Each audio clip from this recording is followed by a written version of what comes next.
The search for alien life in the universe is one of the most interesting topics to speculate on, whether it is discussing what planets and moons may be able to harbour microbes, or the many different solutions to the Fermi paradox. Today we are going to be looking into the possibility of life in the solar system and what implications the discovery of life would have for humanity. When discussing the search for life in the solar system, there are many different places which life could thrive, whether that be in habitable zones of a planet's atmosphere or subsurface oceans that may harbour microbes. Firstly, we will begin by discussing our neighbour, the planet Mars. Mars and life on the planet has been a topic of conversation for many years, starting when humans believed that there were Martians on the planet due to what looked like crafted canals, but this turned out to be false. But there is still hope for life on the planet, with possible subsurface water. For example, in the Martian summertime, at the Horowitz crater, we can see what seems most likely to be salty melted water which is just inches beneath the surface. It would only take a relatively simple probe to take samples of the muddy environment. There are many interesting questions that would come with the discovery of life on Mars. It may indicate to us that life can arise in certain environments as microbes and not form into complex life unless the planet is in a habitable zone of its star and has the correct properties for microbial life to evolve into complex life. Another candidate for holding life is Enceladus. Scientists think reservoirs of liquid water lie beneath the frozen surface of the moon and are warmed by gravitational interaction between Enceladus and the other moons around Saturn, which causes geysers, which are types of hot springs. We can see these in photographs of the southern hemisphere of the moon. It is very plausible that life could be on Enceladus, at the very least at the microbial level. Perhaps we may even encounter some types of extraterrestrials living in these waters. Maybe one day we can stop by and say hello. I believe that when discussing life in the solar system, it seems more likely that we will encounter microbes if we encounter any forms of life. I find myself pondering the question, why does the search for life in the universe matter so much? And I often come to the conclusion that we are a species which is incredibly intrigued about the unknown, and that intrigue motivates us to try and find answers to questions like, are we alone in the universe? There are many other contenders for life in the solar system, another one of those being Europa. Many would consider Europa as one of the places with the highest chance of possessing potential life, since there's probably more liquid water on the moon than in all of Earth's oceans. The downside is Europa's vast salty seas lie beneath roughly 10 miles of ice. Not only is it difficult to get a probe beneath this icy armour, but Europa's oceans are extremely dark, like caves, which means photosynthesis will not work. However, something down there may subsist on geothermal heat or complex molecules from the surface. Europa should be high on the list of places in the solar system that we should visit. A major difficulty is it takes around 6 years to reach Europa. While this is a difficult issue, we have proven time and time again, with our innovation as a species, that we can create solutions to problems such as this. What would a world look like where we discover the first signs of microbial life?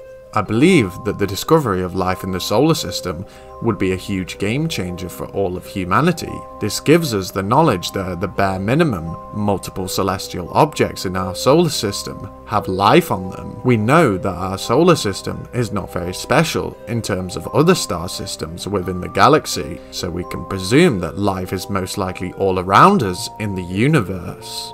Perhaps we are early in development of complex life, or perhaps all complex life in the universe is so far away from each other that it is impossible to know whether there is any. This is all just speculation, but we can take the knowledge that we have and expand it on topics which are harder to explain and try to test our minds by coming up with different hypotheses. When I look up at the night sky, I wonder about all of the different questions about the nature of reality and the universe we are experiencing.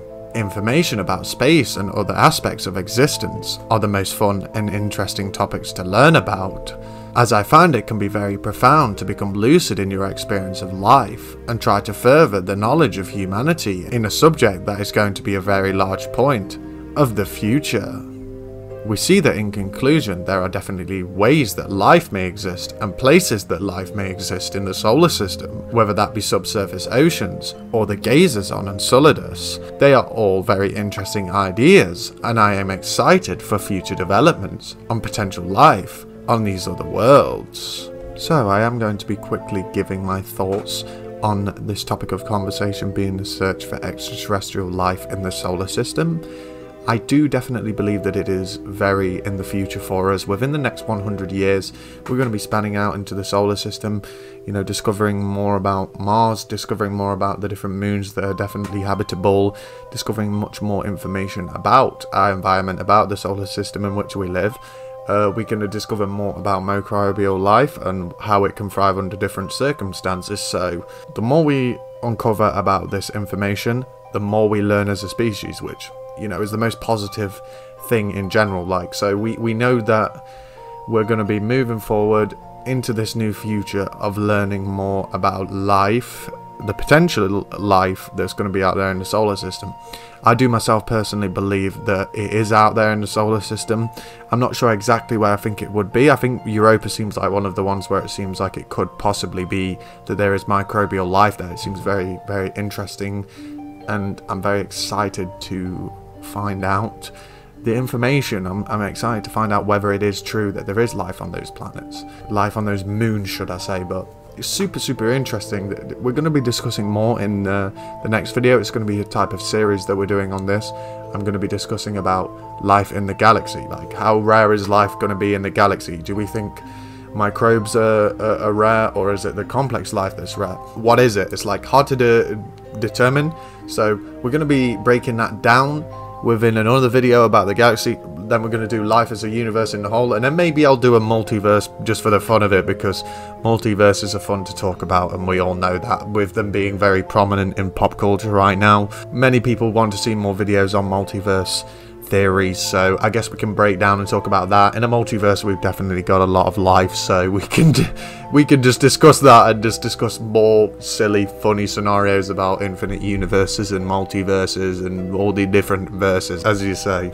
So thank you all for watching. I really do appreciate you sticking by. We will be discussing this subject more, of course. As I said, there are other planets such as Venus and moons like Titan that could have life on them, but I thought I'd just band them all together under a similar banner.